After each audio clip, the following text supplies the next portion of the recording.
Hey, I'm Matt, and welcome to Nothing New, where we explore the ancient roots of modern culture. Like so much of modern culture, the origins of biographical literature can be traced back to ancient Greece. And like most of what we'll be exploring on this channel, I think you'll be surprised by how familiar yet alien ancient Greek culture can be. Some things have never changed and probably will never change.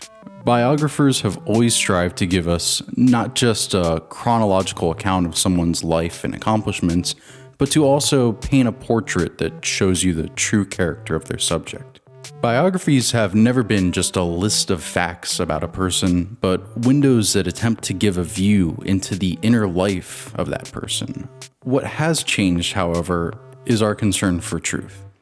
Today's readers would probably be shocked at the attitude of ancient biographies and what they left out. Famous ancient biographers such as Plutarch and Cornelius Nepos often left out some of the most famous accomplishments of their subjects, favoring anecdotes and parables that they thought did a better job of illustrating their moral virtue.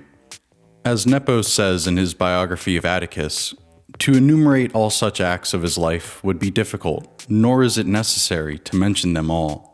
One point we would wish to be understood, that his generosity was not time-serving or artful. He incurred no enmities, since he neither injured anyone, nor was he, if he received any injury, more willing to resent than to forget it.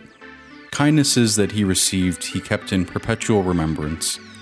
He accordingly made it appear to have been truly said that every man's manners make his fortune." This is a key feature of the ancient mind, that every person's fate was directly tied to their character, and it's what drove a lot of ancient biographers to write in the way they did. To avoid a bad fate, it was essential to know thyself. How essential? At the Temple of Apollo at Delphi were a series of columns, each topped with a unique inscription, known as the Delphic Maxims. Each was a popular proverb, which some had said actually came from the god of order and reason himself. Know thyself is easily the most famous of these maxims, and phrases like these and nothing in excess, another maxim, give us an almost crystallized insight into the values of the ancient Greek world. So the task of the ancient biographer was not just to get you to know their subjects, but also to get the reader to come to know themselves by seeing the reflection of good and bad qualities in others. To know yourself and what is actually good for you, as opposed to things that feel good yet result in bad outcomes, requires examples to compare oneself to. And in this respect, ancient biographers were not concerned so much with historical fact as much as moral virtue. Plutarch says this almost outright in the introduction to his Life of Alexander, where he states that, "For it is not histories that I am writing, but lives. And in the most illustrious deeds, there is not always a manifestation of virtue or vice. Nay, a slight thing like a phrase or a jest often makes a greater revelation of character than battles where thousands fall, or the greatest armaments, or sieges of cities." Just like almost every school of philosophy in the ancient world, ancient biographers were concerned with what the good life was and how to achieve it. One of the main concerns of ancient Greece was moral virtue or excellence, called arete, and famous figures were often mythologized to represent idealized virtues. Keep in mind that while myth today essentially means fiction, the original meaning of mythos was a tale or story that explained some feature of the world. Just as myths such as the story of Persephone and Demeter explain the seasons, hero myths explained how a person should live and act. And like myths, ancient biographies often simplified a complex reality into easy-to-understand stories. While we hopefully understand today that even the greatest figures in history are deeply complex, often conflicted people with as many flaws as anyone else, we can see how kings and warriors such as Gilgamesh and Achilles were valorized to such a mythic proportion that if there was any underlying truth to their stories, which there often is, it has been almost certainly distorted past recognition through the grapevine. Hero cults and ancestor worship are defining features of the ancient world, which deserve their own videos, but it's important to see how this aspect of culture would come to influence the genre of ancient biographies. After the Greek Dark Ages, the re-emerging culture viewed the impressive ruins of Mycenaean Greece with absolute wonder, and they could only guess at the greatness of the age that preceded them. The idea behind a golden age isn't just that things were better in the past, but that people were better in the past. According to Hesiod, people were literally cut from a different cloth. That is, people in this period were actually made of gold, though Plato would argue that this was a metaphor for their good and noble character. Nowadays, people just aren't made of the same stuff, according to Hesiod, which is why we're doomed to live lives of toil and misery. The idea that people were perfect in the beginning, living unnaturally long lives in a period of abundance from which we fell from grace, is not unique. Just look at the Bible. But this was more than simple nostalgia for the good old days. The ruins of Bronze Age Greece were so impressive, it was thought that only giant cyclopses could have placed the massive limestone boulders that are the standout feature of Mycenaean architecture. And to this day, the stonework of this period is referred to as Cyclopean or Cyclopean masonry. When large tombs of forgotten warriors were rediscovered, hero cults soon formed and worshipped around them, along with myths that explain the greatness of that nearly forgotten era. The genre of ancient biography actually has its roots in the eulogies people would give for their dead friends. For the funeral oration was an indispensable part of any burial that recounted the admirable deeds and character of the dead. Plato tells us in his dialogue, the Menexenus, that a funeral oration should be one which will adequately eulogize the dead and give kindly exhortation to the living, appealing to their children and their brethren to copy the virtues of these heroes, and to their fathers and mothers and any still surviving ancestors offering consolation. The main feature of ancient biography was just this kind of appeal to copy the virtue of heroes. So, now that we've clearly laid that out, I'd like to introduce two of the most important biographers who will be popping up regularly in these videos. The first and most famous of these two is Plutarch, a philosopher and historian best known for his work, The Parallel Lives, a collection of biographies that pair famous figures from Greek and Roman history to show their similar virtues and vices. Born to an aristocratic family in a small town near Delphi, Plutarch had a distinguished career that would span many roles from archon of his local municipality to priest at the Delphic temple.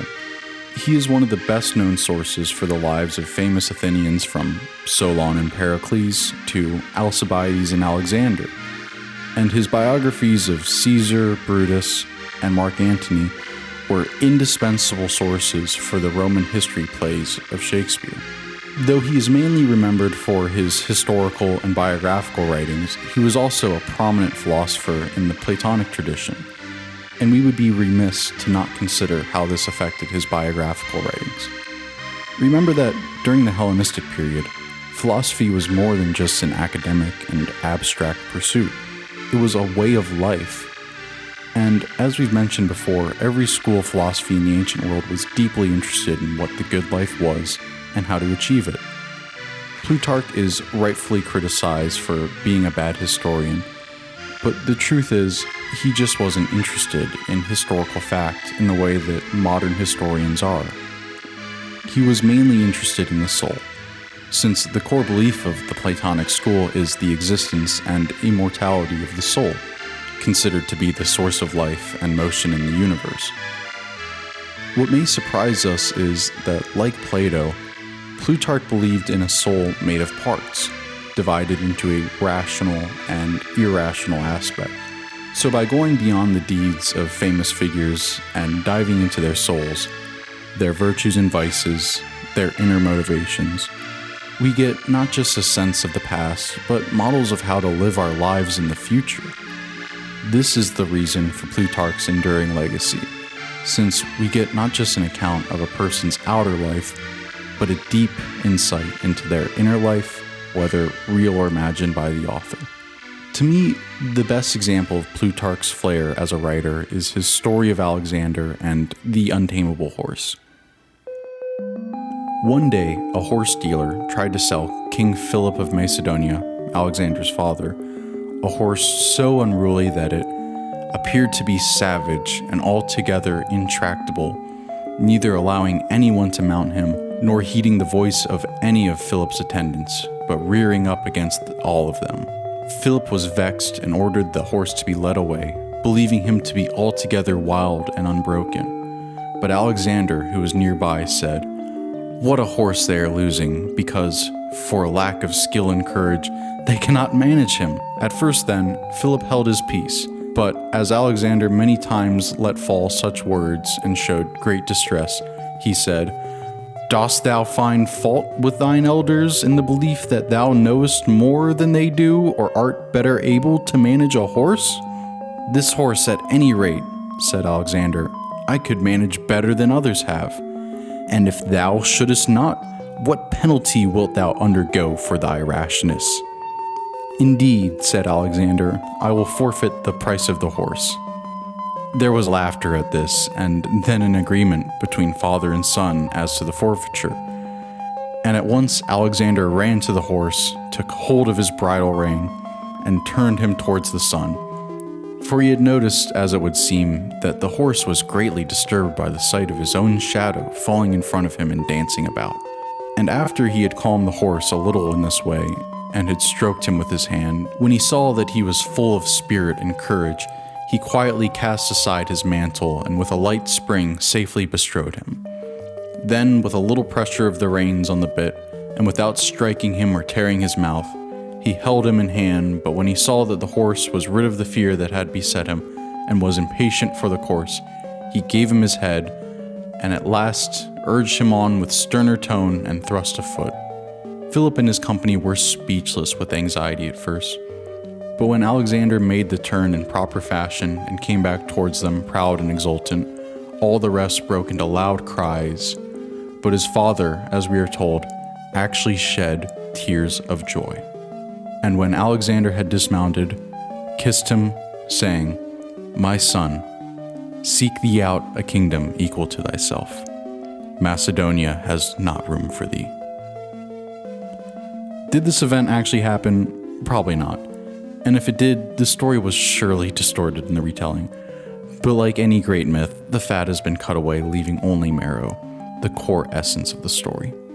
It is no wonder that his works have endured to this day. Though they don't share the same popularity it had enjoyed in the past, they will without a doubt remain as an indispensable source for studying ancient life. The other biographer, which will appear as a major source for our videos on the philosophers, is Diogenes Laertius. His work, The Lives and Opinions of Eminent Philosophers, is one of the most important and controversial sources for the history of ancient Greek philosophy.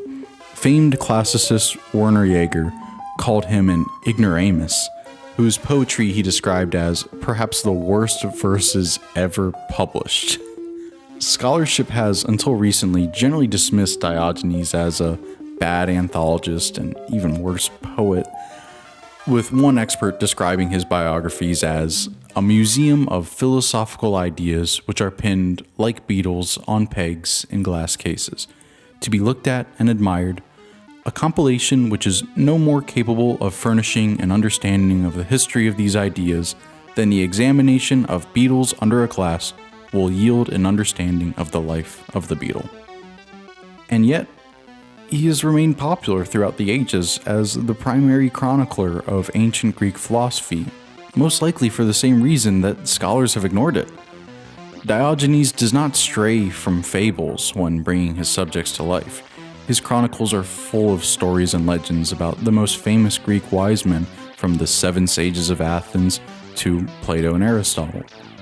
While a scholar may bemoan the relative lack of information on the actual opinions of the philosophers compared to the biographical information about them, this wealth of lore was otherwise appreciated by figures such as the famous essayist Michel de Montaigne, who wished that instead of one, there was a dozen Diogenes.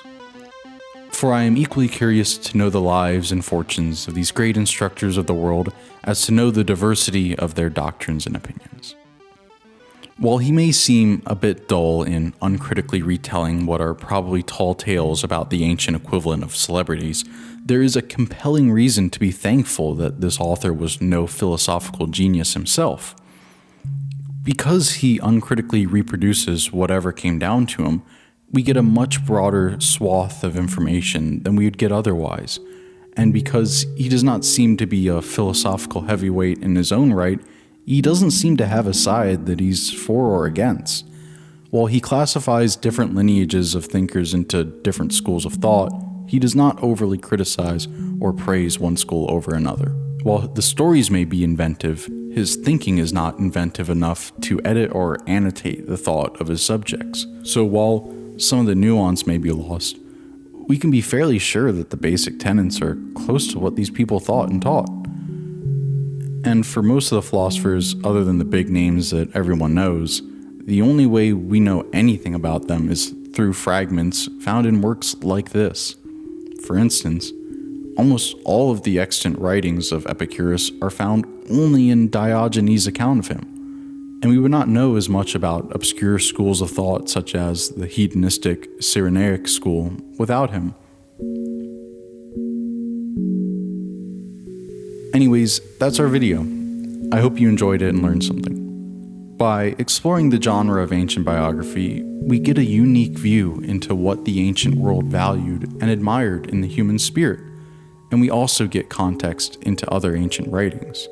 For instance, you may not be aware of the scholarly debate over whether or not certain Gospels, particularly the Gospel of John, were written in the spirit of a Greco-Roman biography. Like an ancient biography, the Gospels are full of sayings and miraculous deeds that intend to show the reader what the model life is, through the example of Jesus. Theologian and biblical scholar Craig Keener says that most gospel scholars today view the Gospels as belonging to the genre of ancient biography. Both supporters and detractors now recognize this general consensus. Arguments concerning the biographical character of the Gospels have thus come full circle. The Gospels, long viewed as biographies of some sort until the early 20th century, now are widely viewed as biographies again. One of the main goals for this series is going to be to trace the influence of Greco-Roman society through Christianity and into the modern day. But to do that, we're going to have to start at the beginning, or as near as we can get to it. So in the next video, we'll be covering some of the first philosophers in the Western canon, the pre-Socratics. I hope you're excited, and I'll see you then.